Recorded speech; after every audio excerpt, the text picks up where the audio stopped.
కార్తీక మాసంలో వచ్చేటటువంటి శుక్లపక్షంలో వచ్చేటటువంటి ఏకాదశి నాడు క్షీరసాగరంలోంచి లేచి ద్వాదశి తిథి నాటికి బృందావనంలోకి వచ్చాడు. ఒకనాడు మాట ఇచ్చాడు కనుక బృందకి ఆయన తులసి బృందావనంలోకి వస్తాడు. అందుకే ఆ రోజున ఆరాధన, విష్ణు సహస్రనామ స్తోత్ర పారాయణం, దీపాలు పెట్టడం అన్నీ కూడా క్షీరాబ్ది ద్వాదశి అని ఆ తులసి చెట్టు దగ్గర చేస్తారు.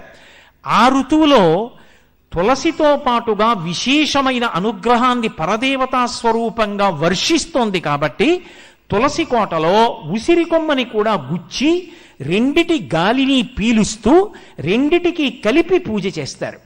కాబట్టి క్షీరాబ్ది ద్వాదశి, ద్వాదశి దీపాలని ప్రత్యేకంగా దీపాలు పెడతారు.